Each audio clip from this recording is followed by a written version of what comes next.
Hey guys, so today I want to do a quick little speed test here with the Geekbench 4 mostly, but it's going to be running on Geekbench 3 on the iPhone 4, maybe some more phone as well, just because the new Geekbench benchmark app here for iOS is not available for iOS 7 that I'm running on my 4. So we have the iPhone 7, the iPhone 6s, the iPhone 6, the iPhone 5s, we have the iPhone SE, we have the iPhone 5C, and sorry if I say something wrong here, and then we do have the iPhone 5, we have the iPhone 4S, and we have the iPhone 4.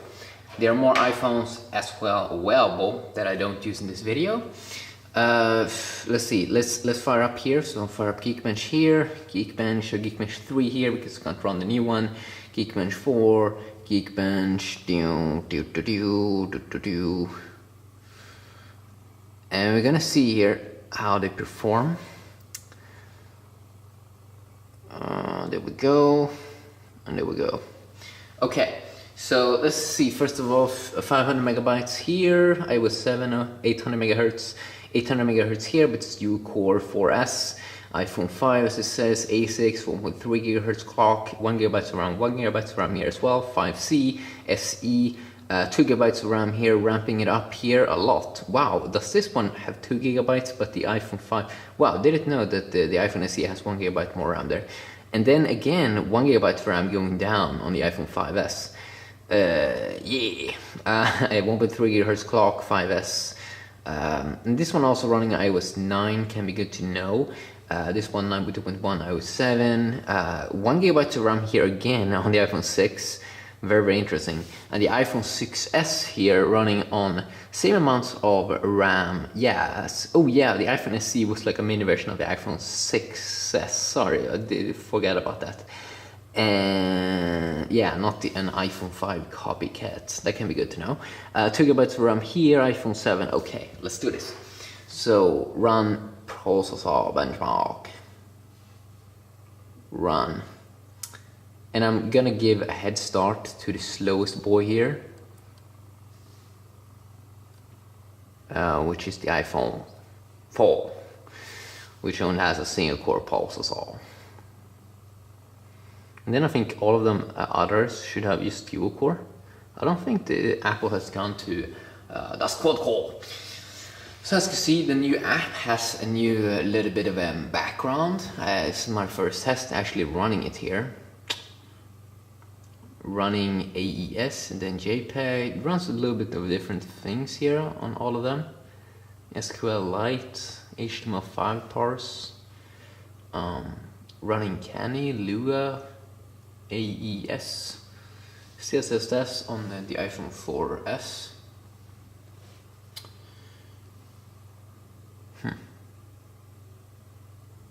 It's gonna be interesting how they finish up here, if it's gonna be a lot like this one first, and that one, that one, that one, that one, that one. Maybe, I don't know.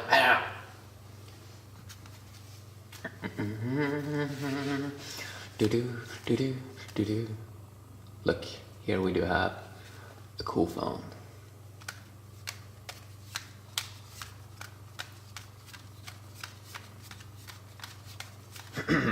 I can also show some other phones meanwhile. Some other things that I have.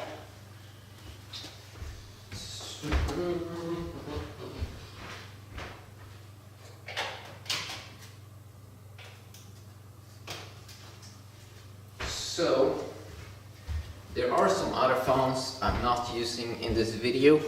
Some other iPhones that I haven't, or I have showed them, but first we do have a smashed, I think this is, either it's an iPhone, oh this is a 6S, a bit smashed, a bit bent, and then we do have, I think this is a standard iPhone 6, yes it is, and what is this? This is some kind of 6S, but I'm not quite sure if it works, and I already used a 6S in this video, so I don't need another one. And then of course we do have, I have another iPhone 5S, and course, I have some bigger boys here, which is the iPhone 6 Plus and the iPhone 6s Plus. I think they're called, but might be saying wrong name there on some of them. So yeah, let's see here. Soon they are finishing up here with the start on the best phone, the iPhone 7. Okay, let's see what happens here. Oh, the iPhone SE finish up first.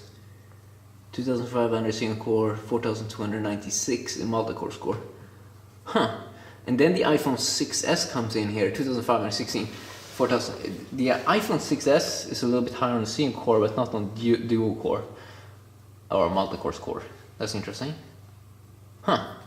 Did expect the iPhone 7 to finish up first, but it did not. Maybe because it's running some memory bandwidth tests that's maybe improved on the new iPhone.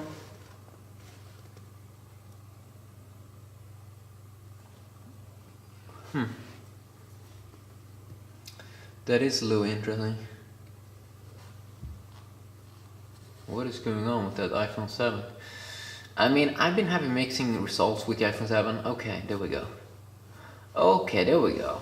Now it's getting not double the score, but maybe 25% or 30% faster than, I think it's around 20 to 25% faster or something, higher score compared to the iPhone 6s. I don't know exactly because I'm not that good at math in my head right now, but it definitely gets higher, but not close to like a doubling thing. Or maybe if it would get 6,000, it would be doubling, kind of. No, not doubling, but at least like 50% higher score. And then we do get the other phones here coming in, the iPhone 5s, which only gets half the score of an iPhone SE, the iPhone 6, which for sure you can see a big difference here. It's almost like double effect going from an iPhone 6 if you upgrade to the iPhone 7, so that's a very, very nice upgrade that actually might be worth going to, because the doubling effect is very, very nice. The iPhone 4 is getting a very, very low score of 213 on the single core, just because it's just a dual or a single core phone. That means it's going to get the same kind of score on the multi-core score, because it doesn't have any multi-core setup.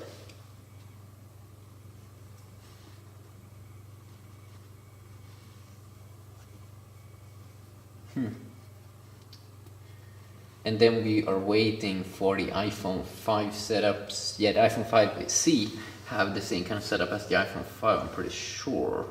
Or no, maybe as the iPhone 5S. I don't know really. I mean, Apple released a lot of phones. It's kind of hard to keep track of exactly every single tiny change in every single phone.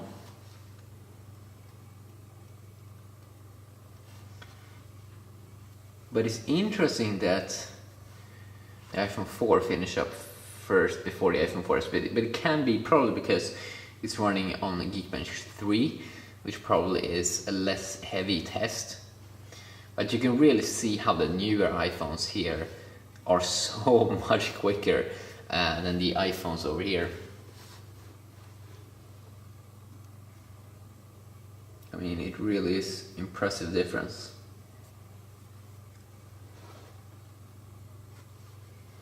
And if we would have run the Geekbench 3 on the 4S, I'm pretty sure it would be finished so much quicker. But now we gotta wait. Now we have to wait.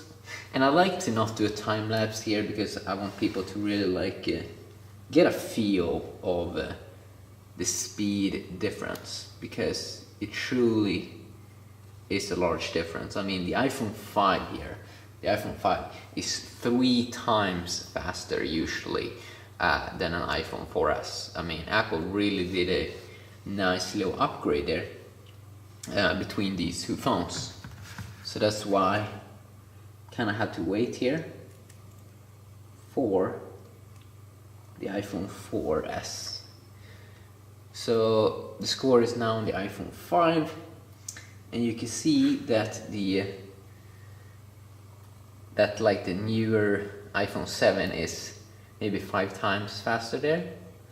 You can definitely see that in the multi-core score. And a 5 times faster phone might not sound like a lot, but it for sure is a lot. And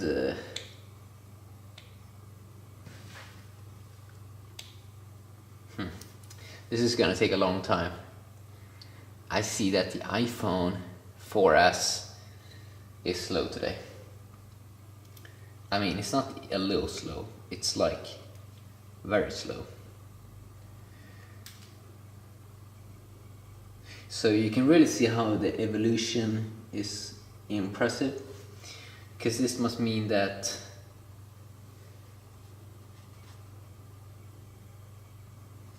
wow. I almost think that it can be stuck.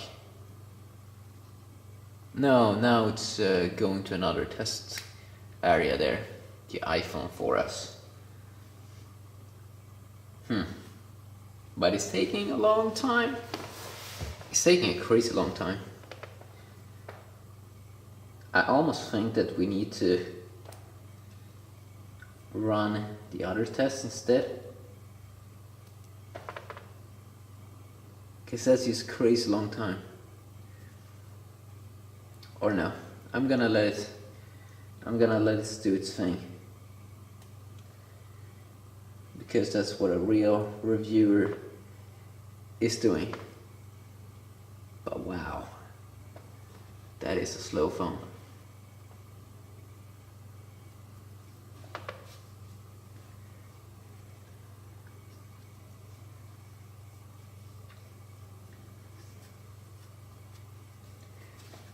No, we can't. That's just too slow. I mean, it has been going for, that was a long time. Wow. It was only up in like 8 minutes, or it was up in like 9 minutes, and it was only like half. Like, it's like a disaster. So what I'm gonna do is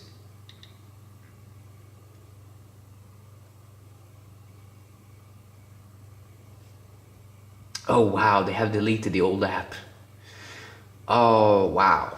Okay, but I know what the score is going to be, because the score is what you do get on the iPhone here, iPhone 4S. I can tell you, it is, you get around 200 in the single core score, and then around 400 in a multi-core score, because it's just like a dual core setup of this phone. And just because this finished up faster here, just because it was running on Geekbench 3. And the key thing is, I can't download Geekbench 3 on this one, just because they have deleted the app from the App Store, so it kind of sucks. But yeah, that is kind of the scores, so you kind of get an idea of the difference there in speeds. So hopefully enjoyed, and have an awesome day.